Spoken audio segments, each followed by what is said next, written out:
గురు బ్రహ్మ గురు విష్ణు గురుదేవో మహేశ్వర గురు సాక్షాత్ పరబ్రహ్మ తస్మై శ్రీ గురవే నమః. గురువు అన్నటువంటి ఆ పదం, గురువు అనబడే ఒక మనిషికి, గురువు అన్న వేలో కనిపించే ఒక రాయి రప్పకి. గణేష్ గోల్డ్ తాకట్టులో ఉన్న బంగారాన్ని విడిపించి కొనబడును. సంప్రదించండి 9966651144.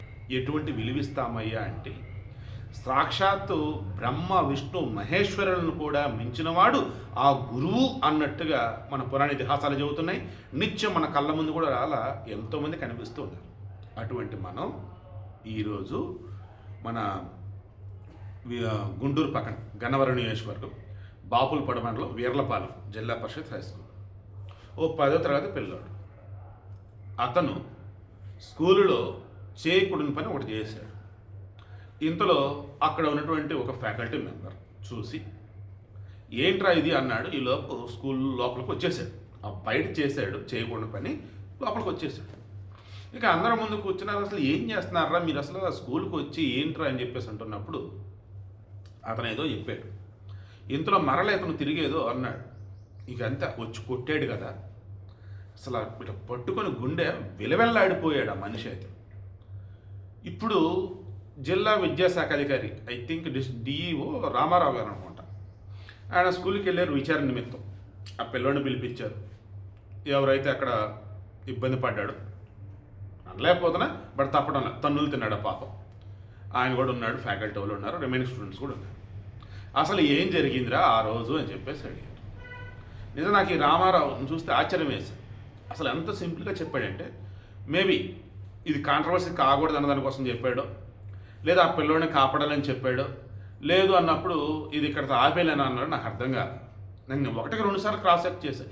ఏంటి ఈయన ఇలా మాట్లాడుతున్నాడు, ఏంటి ఇలా మాట్లాడుతున్నాడు. అతను కొట్టింది, పిల్లోడు కొట్టింది టీచర్ను కాదు, మనిషినేగా, టీచర్ను కాదు. అతను నాన్ టీచింగ్ స్టాఫ్. ఆయన పిల్లోడి భవిష్యత్తు దృష్ట్యా 10వ తరగతి పరీక్షలు రాయాలి కాబట్టి ఆ పిల్లోడి మీద ఆయన నాన్ టీచింగ్ స్టాఫ్ పెట్టిన కేసుని విత్డ్రా చేయించేశాం.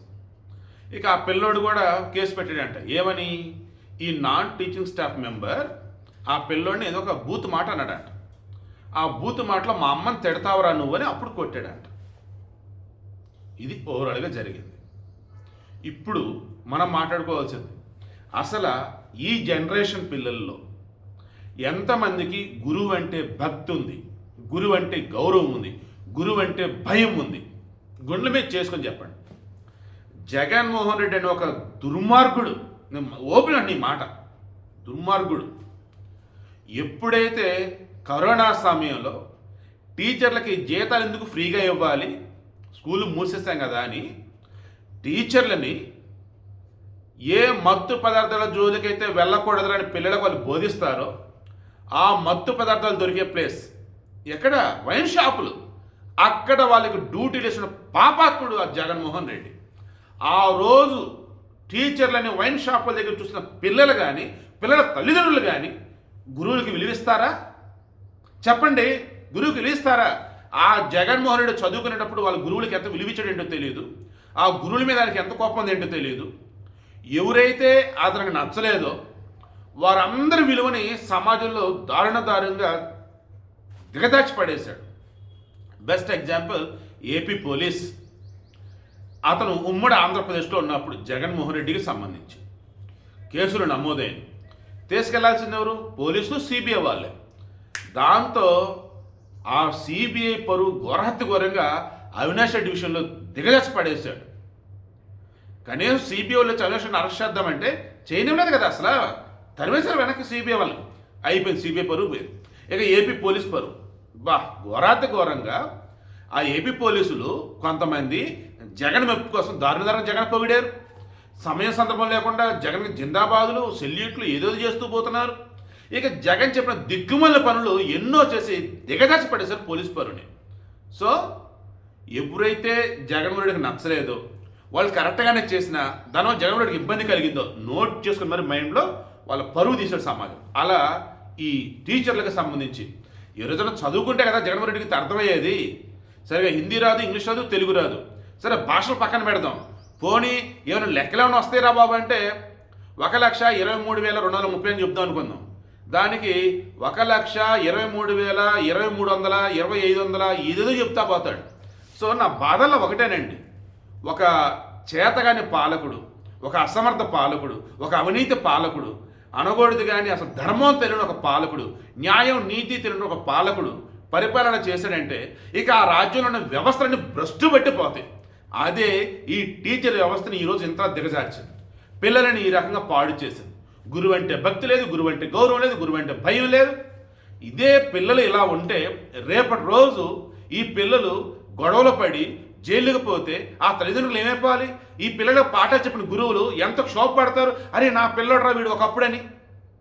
ఆ పిల్లలని ఈరోజు సవ్యంగా తీర్చిదిద్దామని చెప్పేసి ఆ గురువు వచ్చేసి non teaching staff, teaching staff అరే స్కూల్లో సిగరెట్లు దాటం వెంటనే తప్పుడు అని చెప్పేసి అంటూ ఉంటే వీళ్ళు ఆయన కొడతాడు ఆ పిల్లోడు. ఎంతో దారుణమండి అసలు ఇది. మనకి శ్రీరాముడు అండి, ఆయన అంత గొప్పడు ఎలా అయ్యాడంటే దేవుడిగా ఉన్నటువంటి ఆయన, విష్ణుమూర్తిగా ఉన్నటువంటి ఆయన మానవ జన్మ ఎత్తాడు. శ్రీరాముడు కానీ గొప్పడు కాలేదండి, గురువులు.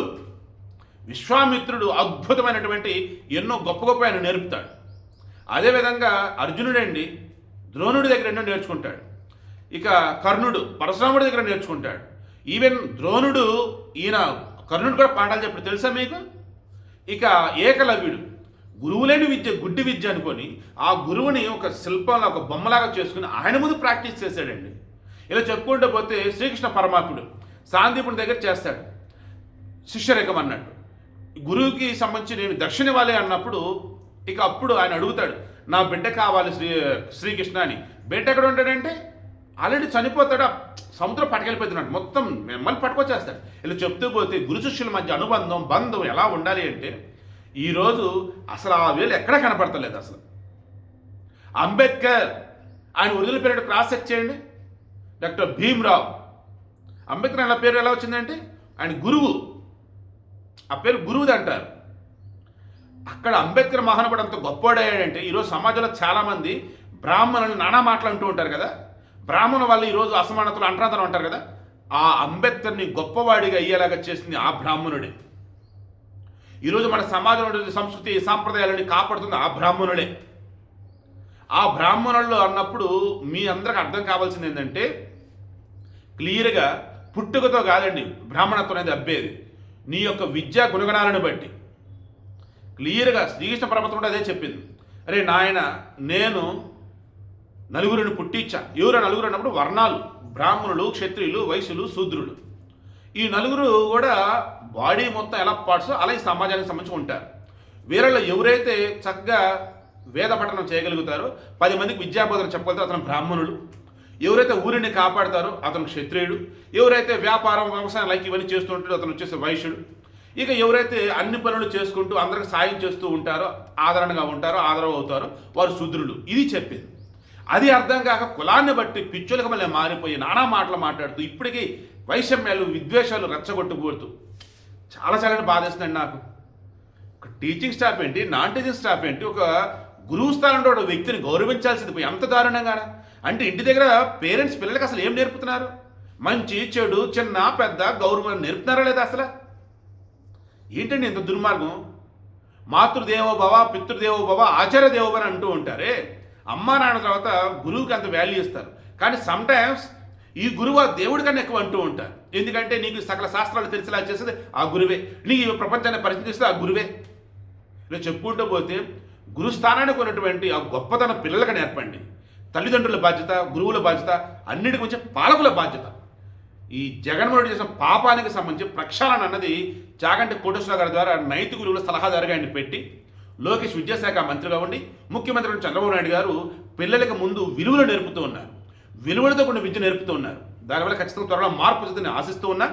ఈరోజు ఆ పిల్లడు ఆ రకంగా నాన్ టీచింగ్ స్టాఫా అతను తిరగబడ్డాడంటే ఆ పాప 100% జగన్మోహన్ రెడ్డిదే. అండ్ అందులో భాగంగా పేరెంట్స్ పిల్లలు కూడా ఉన్నారు. అన్నిటికి మించి అవునన్నా కాదన్నా ఫ్యాకల్టీకి దండం పెడుతున్నా. గురుస్థానంలో ఉన్నటువంటి మీరు ఒక్క మాట కూడా నోరు జారద్దు. గురుస్థానంలో ఉన్నటువంటి మీరు పిల్లలకి చెప్పాల్సిన విధంగా చెప్పండి. ఒక్కొక్కరు ఒక్కొక్కలాగా ఉంటారు, అది అర్థం చేసుకోండి. It's my sincere request. ఇకనైనా ఏపీ తెలంగాణలో కాదు, భారతదేశంలో కాదు, ప్రపంచవ్యాప్తంగా ఉన్న తల్లిదండ్రులారా మీ పిల్లలకి విద్యా బుద్ధులతో పాటు బుద్ధి జ్ఞానం విచక్షణ అన్నింటికి మించి ఎదుటి వారిని గౌరవించడం ఇవి నేర్పండి. గురువు అంటే భక్తి ఉండాలా, గౌరవం ఉండాలా, భయం అనేది ఉండాలా. అప్పుడే ఆ పిల్లడు బాగుపడతాడు. భయం లేనప్పుడు, గౌరవం లేనప్పుడు, భక్తి లేనప్పుడు గురువు చెప్పే పాఠాలు వాడికి అర్థం కావు. గురువు చెప్పే పాఠాలు ఉన్నటువంటి నీతి వాడికి అర్థం కాదు. ఇంకా వాడి జీవితం కుక్కలు చెప్పిన నిస్త్రాక అన్నట్టే ఆ పిల్లడి జీవితం, ఆ పిల్ల జీవితం. అలా కాకుండా మీ పిల్లలు గొప్పగా ఎదిగేలాగా చేస్తారని, గురువులతో కలిసి మీ పిల్లల జీవితం గొప్పగా తీర్చిదిద్దుతారని చెప్పేసి మనస్ఫూర్తిగా వేడుకుంటూ ఉన్నా.